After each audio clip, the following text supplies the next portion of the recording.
ഇന്ന് ഒരു ബോഡിയും 4 ബോഡി പാർട്ടുമാണ് കിട്ടിയിട്ടുള്ളത്.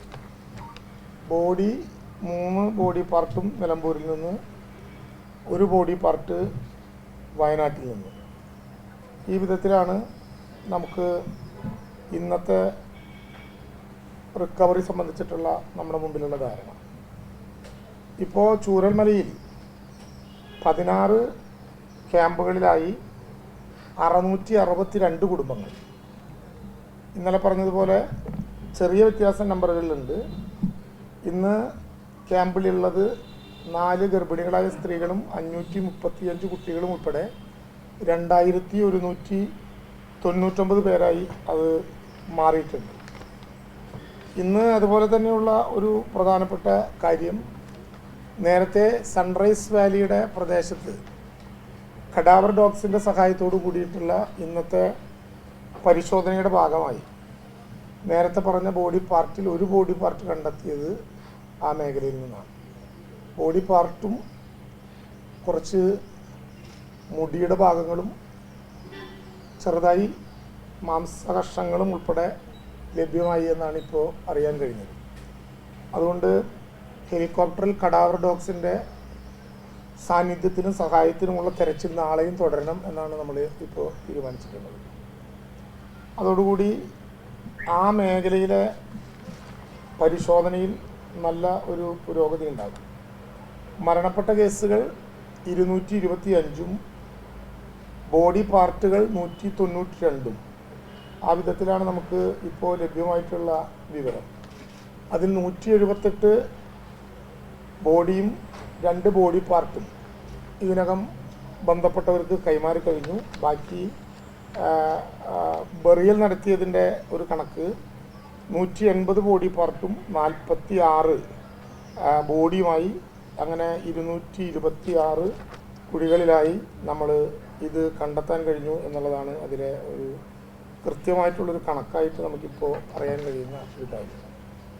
നമുക്ക് ഇന്നത്തെ തെരച്ചിലുമായി ബന്ധപ്പെട്ട് അങ്ങനെയാണ് വിശദാംശങ്ങളെങ്കിൽ, ഇന്നത്തെ ക്യാബിനറ്റ് കേരളത്തിലെ എല്ലാ മനുഷ്യരോടും, ഈ വലിയ പരിശ്രമത്തിലൊപ്പം നിൽക്കുന്ന എല്ലാ മനുഷ്യരോടും, അവരുടെ മനുഷ്യനന്മയോടും കേരളത്തിലെ ഗവൺമെൻറ്റിൻ്റെ അഭിവാദ്യം അർപ്പിച്ചു.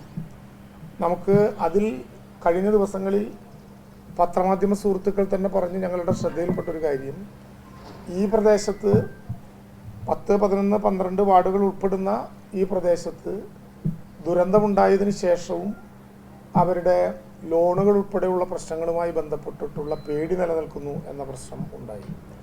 ഇക്കാര്യം SLBCയുടെ ശ്രദ്ധയിൽ, സ്റ്റേറ്റ് ലെവൽ ബാങ്കിങ് കമ്മിറ്റിയുടെ ശ്രദ്ധയിൽപ്പെടുത്തി ചീഫ് സെക്രട്ടറി തന്നെ കേരളത്തിലെ ഗവൺമെൻറ്റിൻ്റെ ഒരു വികാരം അറിയിച്ചു.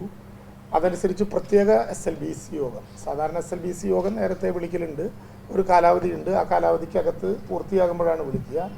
ഈ പ്രശ്നം CS ശ്രദ്ധയിൽപ്പെടുത്തിയ സാഹചര്യത്തിൽ ഈ പ്രശ്നം കർശനമായി പരിശോധിക്കാൻ വേണ്ടി സ്പെഷ്യൽ SLBC വിളിക്കാൻ വേണ്ടി തീരുമാനിച്ചിട്ടുണ്ട്. അതിൻ്റെ തീയതി ഉടനടി നമുക്ക് ധാരണയുണ്ടാക്കാൻ വേണ്ടി കഴിയും. എല്ലാ നഷ്ടപ്പെട്ട സാധനങ്ങളും തിരിച്ചു കൊടുക്കാനുള്ള പ്രവർത്തനം അതിവേഗം ആരംഭിക്കും എന്ന് നേരത്തെ തന്നെ നമ്മൾ പറഞ്ഞിരുന്നു.